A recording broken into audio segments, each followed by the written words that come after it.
ये कार्यक्रम सत्य घटनाओं से प्रेरित है।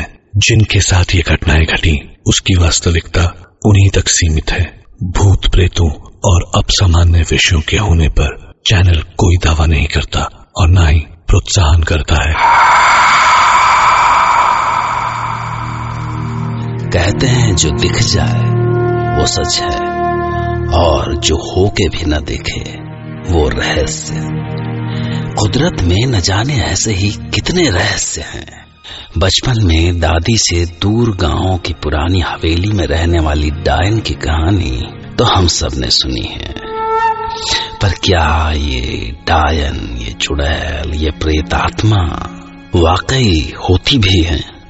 आपको शायद मेरी बातें मजाक लगे, पर क्या करेंगे आप अगर आपका सामना ऐसी ही किसी लंबे बाल वाली, हरी हरी आंखों वाली और उल्टे पैरों वाली डायन से हो जाए। मैं डॉक्टर नागर, पेशे से मनोवैज्ञानिक और पैशन से ह्यूमन माइंड का फैन, हर रात आपके पास लेकर आता हूँ मुझसे मिले कुछ लोगों की आप बीती, कुछ घटनाएं जिन्हें सुनकर आप सोचने पर मजबूर हो जाते हैं।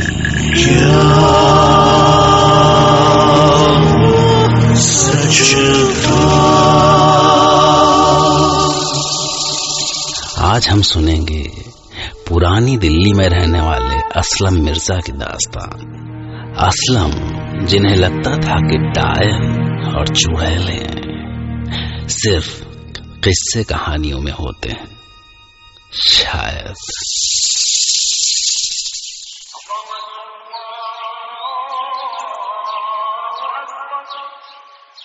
पांच दिसंबर सन 1997। उन दिनों हम अलीगढ़ में रहा करते थे। मैं अपनी बीवी शाहीन को स्टेशन छोड़ने जा रहा था। वो दिल्ली में अपने मायके जा रही थी। ट्रेन करीब 5 बजे की थी और स्टेशन ज्यादा दूर नहीं था। फिर भी हम 3 बजे घर से निकले।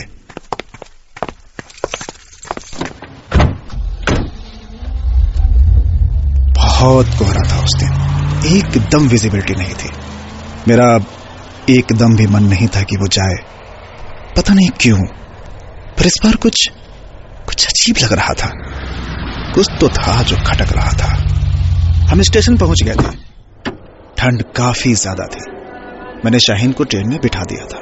चलिए अब जाइए, मैं चली जाऊंगी, ठंड काफी है और वैसे भी अब्बा मुझे लेने आ रहे हैं ना। ओफो, मेरा मन नहीं कर रहा है जाने का, और अभी आधे घंटे हैं ट्रेन के जाने में। आप भी ना, ऑफिस नहीं जाना है क्या?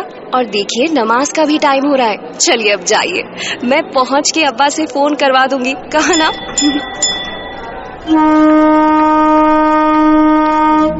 उन दिनों मोबाइल फोन सबके पास नहीं होते थे, सिर्फ लैंडलाइन होता था, तो आप किसी को भी किसी भी पल फोन नहीं कर सकते थे। फिलहाल मैं स्टेशन से निकला। कोहरा और गहरा हो चुका था। जाड़ों में सवेरा वैसे भी देर से ही होता है। ठंड काफी थी। मैं कांप रहा था। मैं गाड़ी में बैठा और गाड़ी स्टार्ट की। कुछ भी नहीं दिख रहा था। अचानक बीच रास्ते में मेरी कार के आगे वाले टायर से अजीब सी आवाज आई और कार एकदम से डिसबैलेंस हो गई। मैंने जल्दी से ब्रेक लगाई और हिम्मत करके गाड़ी से उतरा। आगे वाला टायर पंचर था। या अल्लाह, इसे भी अभी खराब होना था। गाड़ी पुराने कब्रिस्तान के पास खराब हुई थी। पुराने अंग्रेजों के जमाने का कब्रिस्तान था वो, जो बिल्कुल इस्तेमाल नहीं होता था। वैसे तो मैं भूत प्रेत के किस्सों से बिल्कुल इत्तेफाक नहीं रखता था, पर उस दिन ना जाने मुझे क्यों थोड़ा डर लग रहा था। मेरी गाड़ी की डिक्की में एक स्पेयर टायर पड़ा हुआ था। मैंने जैसे ही डिक्की खोली, अचानक गाड़ी का आगे वाला दरवाजा खुला और बंद हो गया। मैं चौंक गया। मैंने तुरंत आगे जाकर देखा तो वहां कोई नहीं था। मैंने गाड़ी के अंदर देखा तो वहां भी कोई नहीं था। मुझे कुछ ज्यादा ही डर लग रहा था। टायर चेंज करने के लिए जैसे ही मैं आगे गया तो क्या देखता हूं कि टायर तो पंचर ही नहीं था। मुझे अपनी आंखों पर विश्वास नहीं हो रहा था।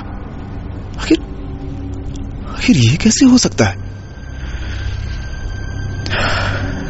मेरा सर घूम रहा था।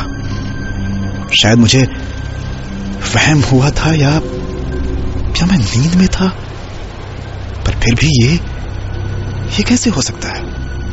मुझे लगा कि मुझे यहां से जल्दी निकलना चाहिए। मैं गाड़ी में बैठा, मैंने गाड़ी स्टार्ट की। एक अजीब सी स्मेल, एक अजीब सी दुर्गंध थी मेरी कार के अंदर। मैं जल्दी जल्दी घर पहुंचा। घर पहुंचकर जैसे मैंने कार पार्क की और मैं अपने दरवाजे की तरफ आगे बढ़ा तो फिर से कार के डोर के खुलने की आवाज आई।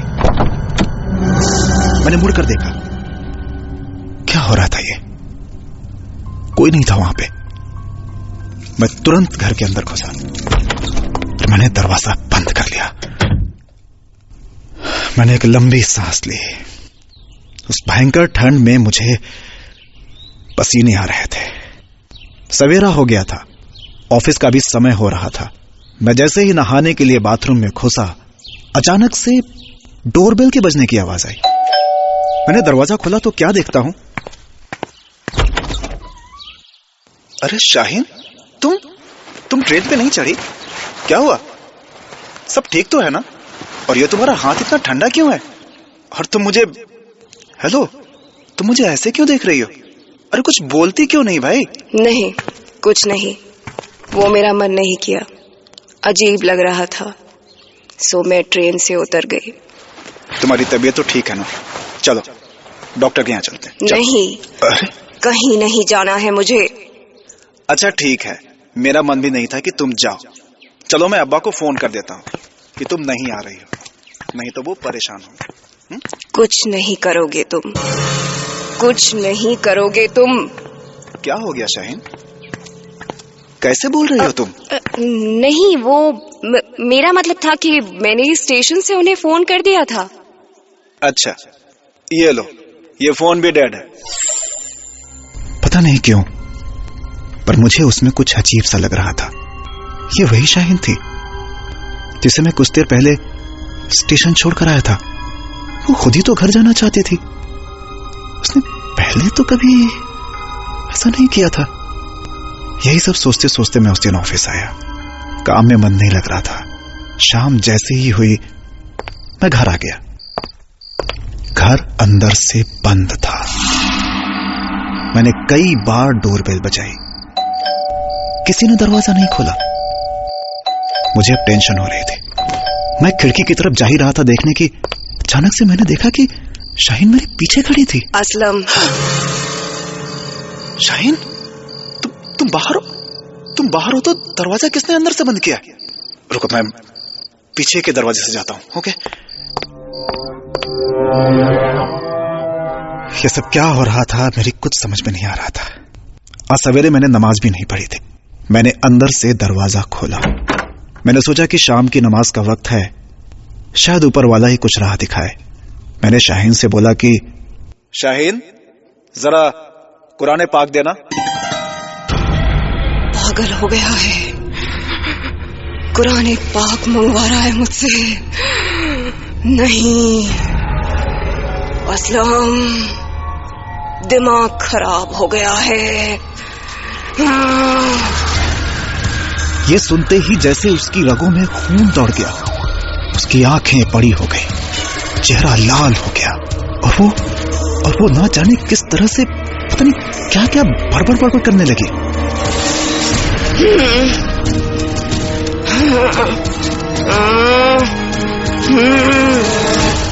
कुरान पाक का नाम सुनते ही जैसे उसे करंट लग गया। वो मुझसे थोड़ी दूर चली गई। उसके चेहरे पर एक अजीब सा गुस्सा था। मैंने कहा, शाहीन तुम ठीक तो हो? मैं पानी लाकर देता हूं तुम्हें। नहीं, वो बस तुम्हें मुझसे कोई अलग नहीं कर सकता। मैं तुमसे बहुत प्यार करती हूँ। ये बोलते ही वो जोर जोर से हंसने लगी।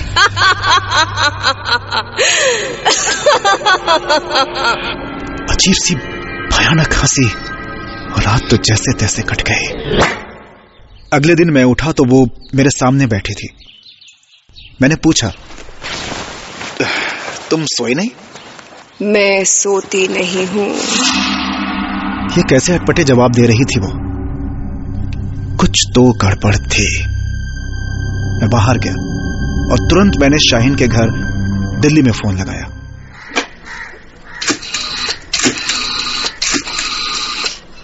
हेलो, अस्सलाम वालेकुम मम्मी, मैं असलम। सलाम असलम बेटा। बेटा हम कब से तुम्हारा फोन ट्राई कर रहे हैं पर मिल ही नहीं रहा। शाहीन ठीक ठाक पहुंच गई है, रुको अभी बात करवाते हैं। शाहीन? तो वो, या अल्लाह, मेरे तो पांव के नीचे से जमीन सरक गई। ये सब क्या हो रहा था? अगर शाहीन वहां है तो आखिर ये कौन था? अगर ये सच है तो वो क्या था? तभी फोन पर दूसरी तरफ से शाहीन की आवाज आई। हेलो, क्या मुझे एक दिन हुआ गए और आप इतनी जल्दी भूल गए? एक फोन तक नहीं हुआ ना आपसे? और ये घर के फोन को क्या हुआ है? हेलो, कहाँ हो आप? शाहीन, हेलो शाहीन, सुनो, तुम कैसे भी करके अगली बस से यहाँ अलीगढ़ आ जाओ। अभी तुरंत। क्या हुआ असलम?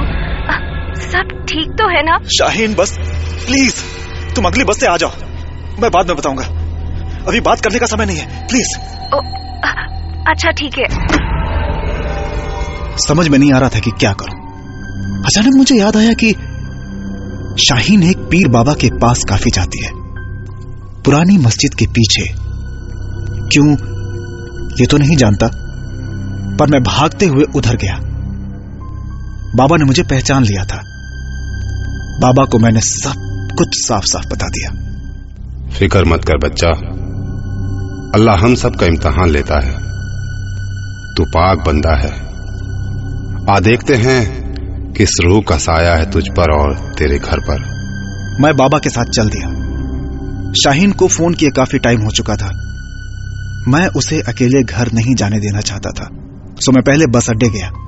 जब मैं, शाहीन और बाबा घर पहुंचे, दरवाजा खुला था। जैसे ही हम घर में घुसे, दरवाजा जोर से अपने आप बंद हो गया और घर की सारी खिड़कियां एक के बाद एक करके बंद हो गई।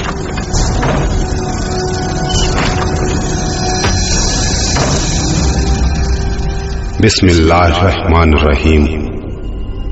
अल्लाहु ला इलाहा इल्लल्लाहु सदाकल्लाहुल अज़ीम। ऐ रूह, तू जहां कहीं भी है, सामने आ। इस जहां से अब तेरा कोई वास्ता नहीं, परवरदिगार से डर। आ, इन नेक बंदों को और परेशान न कर। मैं तुझे हुक्म देता हूं, आ सामने आ। जैसे ही बाबा ने ये बोला, एक औरत के जोर से हंसने की आवाज आने लगी।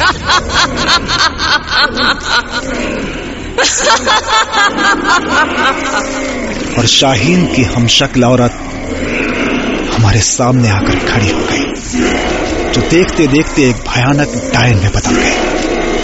हरी आंखें, बड़ा सा चेहरा और लंबे बिखरे बाल।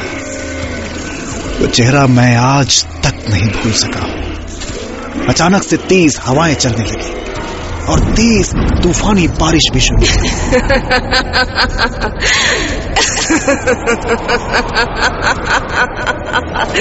तुम इतनी आसानी से मुझे नहीं भेज सकते। मैं कहीं नहीं जाऊंगी। जाना तो तुझे पड़ेगा। बिस्मिल्लाहिर्रहमानिर्रहीम। अल्लाहु ला इलाहा इल्लल्लाहु सदाकुल अज़ीम। अल्लाह। नहीं जाऊंगी, नहीं जाऊंगी मैं। असलम बचाओ मुझे। असलम बचाओ मुझे, खुदा के वास्ते मुझे बचा लो। उस डायन ने शाहीन को पकड़ लिया था। वो उसके कांधे पर चढ़कर बैठ गई थी। मैं उसकी तरफ भागा, लेकिन बाबा ने तुरंत मुझे पकड़कर डाइनिंग टेबल पर रखा चाकू मेरे गले पर लगा दिया और धीमे से कान में बोले, रुक, चुप खड़ा है। ऐ रूह, अगर तूने उस मासूम बच्ची का बाल भी बांका किया तो मैं इस बंदे का सर अलग कर दूंगा। तुझे ये कभी ना मिलेगा जो तू चाहती है। तड़प तड़प कर मरेगी तू हमेशा। छोड़ दे उस बंदी को। या अल्लाह। उस डैन ने बाबा की तरफ गुस्से से देखा और शाहीन को छोड़ दिया। शाहीन जमीन पर गिर पड़ी और डैन बाबा की तरफ बढ़ गया।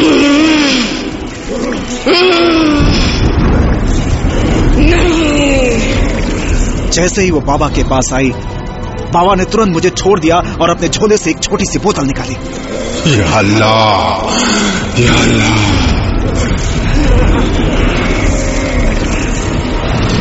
और बाबा ने बोतल बंद कर दी। बंद करते ही बाबा पास रखी एक चेयर पर गिर गए। हम दोनों भागते हुए बाबा के पास गए। बड़ी मुसीबत टल गई बच्चा। ये तावीज तुझे हमेशा पहनना है और इस घर को जल्दी खाली कर दे। ये रोज ज्यादा वक्त इस बोतल में नहीं रहेगी। या अल्लाह, या अल्लाह, या अल्लाह, शुक्र है तेरा। जिन बातों, किस्सों, तथ्यों को हम स्वीकार नहीं कर सकते, उन्हें नकारने का भी हमारे पास कोई हक नहीं है। पर सबसे बड़ा सवाल जो मन मानना नहीं चाहता, वो कि ये जो असलम के साथ हुआ, क्या वो सच था?